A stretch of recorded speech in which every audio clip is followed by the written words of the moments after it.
What is going on, you guys? I'm your host, Stefan, and welcome to Halftime, the best show in between the show.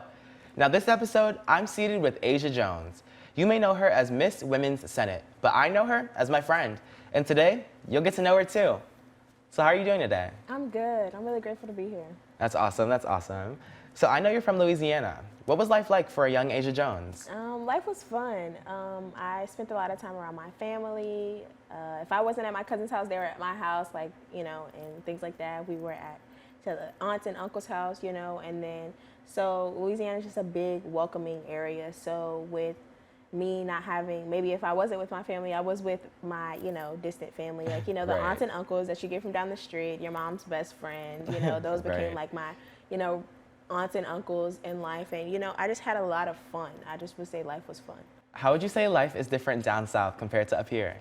It was really a big culture shock. Before I came to Delaware, I moved to Virginia, and it was a lot. In Louisiana, everybody knows each other. One, the food is a lot better. Yum. And it was just a really big culture shock. And then when I got to Virginia, it wasn't that bad because there were a lot of restaurants that tried to adapt, like Creole food and things like that. So I still had opportunities for the food, and my dad cooked a lot. So, he's making dishes that I ate growing up. But when I came to Delaware, it was like, oh my gosh, what am I doing here? The people are kind of rude. It's actually kind of crazy. And I grew up with the Southern hospitality mindset, be polite to everyone. You say no ma'am, no sir, yes ma'am, yes sir. And so coming here, and then I go in classes and people are huh to professors, and I just be like, if my mom was here, this is insane. Right. So what brought you to DSU? Like I said before, for my high school years, I moved to Alexandria, Virginia.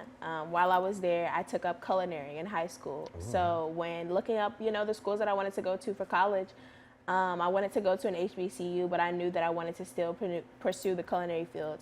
And sadly, if you know me, you know that that's no longer my field of, expertise, and it's something that I do as a hobby and less of a career.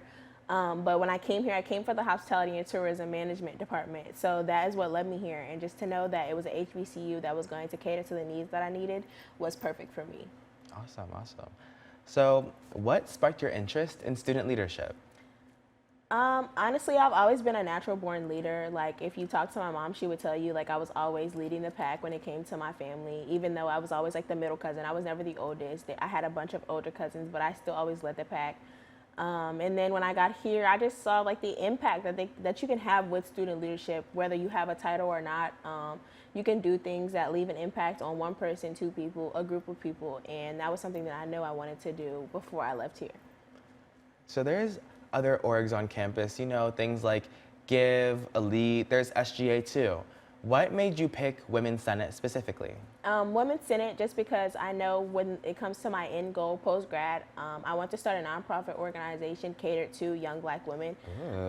So that was really it. I knew I wanted to have that knowledge of what it's like to kind of push for the female, push the female agenda. So right. When I was talking to my mentor, Ashley Davis, she actually was like, yeah, you should look into trying to do something with Women's Senate. So, from there, once she told me that, I started connecting with people that had held the positions, like Rita Williams, she was the president last year, and Jordan Watson was Miss last year, who is now the current president. So just connecting with them and kind of getting a feel for it. After that, it was just all up from there. That's so cool. I love Ashley. Really, really, really awesome person. Now, we are just getting into it, so don't go anywhere. We'll be right back with more Halftime. Welcome back to Halftime, y'all. Let's get back into it.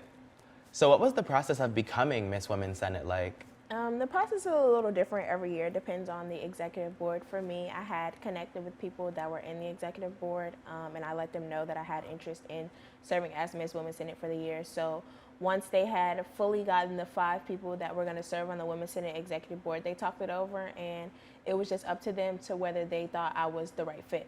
So once they, all agreed cohesively and said that they wanted me to be it, it was I just hopped right on in. How did it feel when you won? It was great. It was great because I had gone through a lot of things with student leadership and kind of feeling a little down. So it kind of pushed me to get back up there. What types of things have you done with your platform so far? So I have pushed a few community service initiatives, Home Away from Home being the most heartfelt to me. I pushed a community service initiative that allowed us to send someone home for the holidays. Someone awesome. that can't, everybody doesn't live 2-3 hours away, can't take a drive. And, a plane ticket is a lot of money. So Yeah. we raised money through a bake sale, and we raised about $500 to send somebody home. We sent somebody all the way to California. So that was like the most amazing thing that I've done this year. And my next initiative will be Sister Soldier. We're going to put together care packages for women overseas. That's amazing. I love that so much. That's so cool. What inspired you guys to start something like that? I mean, like, that is so cool, the thought of even being able to send someone home for the holidays. What inspired you guys to want to do something like that? Well, just my personal experience, honestly. I had went 2 years without going home before I was able to get back to Louisiana. And gratefully, my supervisor / mentor, Ms. Danielle Craig, was the one that graciously bought my ticket home. But if not, I wouldn't have been able to go home. So I just knew that I wanted to give somebody else that feeling of, oh my gosh, I can finally see my family, I can embrace them.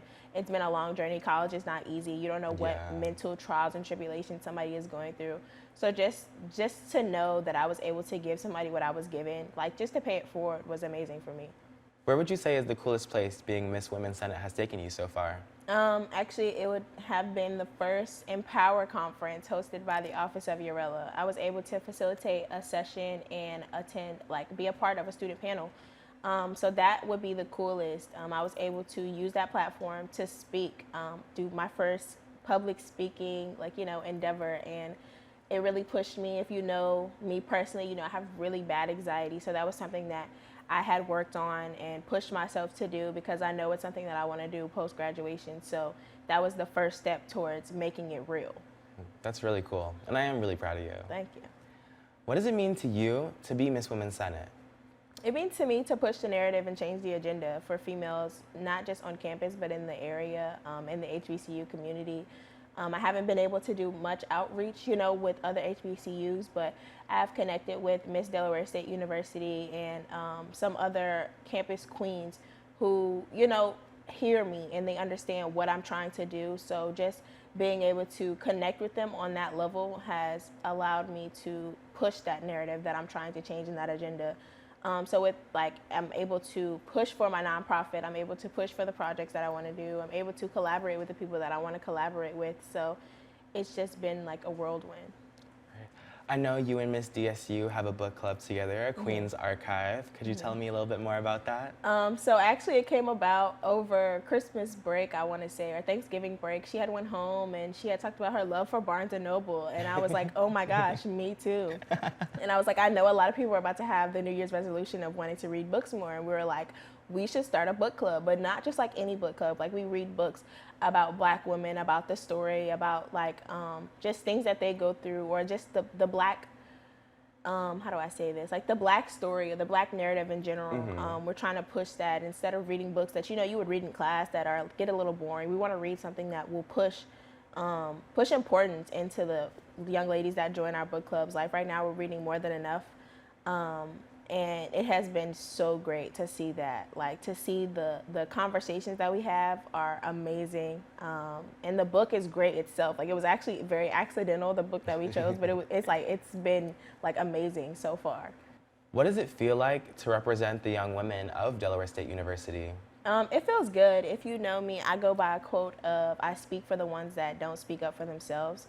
So just being that representation is important to me because actually the real female representation at large is Miss Delaware State University, Braylon Page. So she does a great job at doing what what she's called to do and what she's been elected to do.